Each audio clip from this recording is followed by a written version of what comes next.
Sir నేను west Godavari నుంచి వచ్చాను సార్. మీది మాది కూడా వెస్ట్ గోదావరి సార్.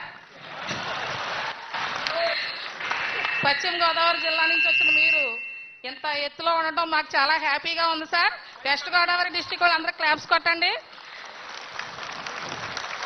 ఇప్పుడు పంచాయతీరాజ్ శాఖ అని ఒకప్పుడు అనుకునేవారు సార్. ఇప్పుడు పవన్ రాజ్ శాఖ అని పిలవాలనిపిస్తుంది.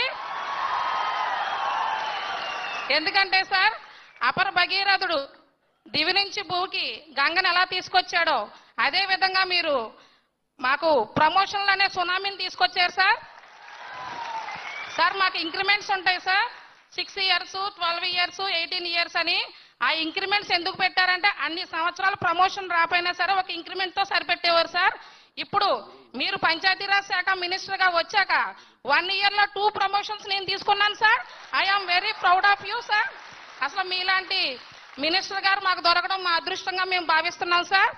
ఇంకో విషయాలు ఏంటంటే సార్ మీరు ప్రతి మీటింగ్ లో చెప్తారు సార్ తరం 25 years కి తరం మారుతుంది అని చెప్పి. 25 years దాటినా సరే మన పంచాయతీరాజ్ యాక్ట్ 1994 మనం ఇంకా ఫాలో అవుతున్నాం సార్. అందులో ఉన్న విషయాలు అందులో ఉన్న రేట్స్ వేరేగా ఉన్నాయి సార్, రూల్స్ వేరేగా ఉన్నాయి. ప్రస్తుతం కాస్ట్ ఆఫ్ లివింగ్ అంతా పెరిగింది సార్. ఎవరికన్నా మేము జరిమానాలు వేయాలన్నా కోర్టులకు అది చేయాలన్నా ఏమైనా నోటీసెస్ ఇవ్వాలన్నా సరే పంచాయతీరాజ్ యాక్ట్ 1994 ఫాలో అవుతున్నాం సార్. కొంచెం ఆ పంచాయతీరాజ్ యాక్ట్ ను కూడా మార్చవలసిందిగా కొంచెం ఏమైనా మార్పులు తీసుకురావాల్సిందిగా సవినయంగా కోరుకుంటున్నాం సార్. అదే విధంగా సార్ మేము గ్రామ పంచాయతీ సార్ గ్రామ పంచాయతీ కార్యదర్శులు.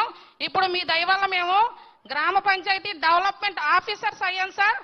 అసలు ఆఫీసర్ సెక్రటరీ అంటే ఏ సెక్రటరీ ఇట్రా అదిగో సెక్రటరీ అనేవారు సార్ మమ్మల్ని.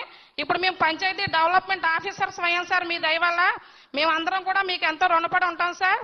అదే విధంగా సార్ గ్రామ పల్లెలు అనేవి దేశాభివృద్ధికి పట్టుకొమ్మలు అన్నారు సార్ గాంధీ గారు. ఆ పల్లెలు అభివృద్ధి చెందాలంటే గ్రామ పంచాయతీలో సెక్రటరీ కీలకమైన పాత్ర పోషిస్తారు సార్. అలాంటిది ఇప్పుడు గ్రామ సచివాలయ వ్యవస్థను తీసుకొచ్చి అనుసంధానం చేశారు సార్. మాకు గ్రామ పంచాయతీ డ్యూటీస్ మా ప్రైమరీ డ్యూటీస్ అయిన పారిశుద్ధ్యము, water supply, pipeline leakages, house tax collection, ఇలా మొత్తం ట్యాక్సెస్ కలెక్షన్ అన్ని కూడా పంచాయతీ వనరులు ఏవైతే ఉన్నాయో అవి కలెక్షన్ చేసుకోవడానికి మాకు టైం సరిపోవట్లేదు సార్. ఎందుకంటే మల్టిపుల్ బాసెస్ అయ్యారు సార్. మాకు మల్టిపుల్ బాసెస్ సార్. ఏ డిపార్ట్మెంట్ కైనా ఒక బాస్ ఉంటారు సార్. ఒక పంచాయతీ సెక్రటరీకే ఎక్కువ మంది బాసులు ఉండి అటువైపు వాళ్ళు చెప్తున్నారు ఇటువైపు వీళ్ళు చెప్తున్నారు సార్. ఏది చెయ్యాలో కూడా తెలియని సందిగ్ధంలో ఉంటుంది సార్. ఒక రోజు విలేజ్కి వెళ్ళామంటే ఏం చేసి ఇంటికి వెళ్ళామో కూడా తెలియని పరిస్థితుల్లో ఉన్నాం సార్. దయచేసి సచివాలయ వ్యవస్థని కొంచెం మా నుంచి కొంచెం వేరు చేయవలసిందిగా మిమ్మల్ని కోరుకుంటున్నాం.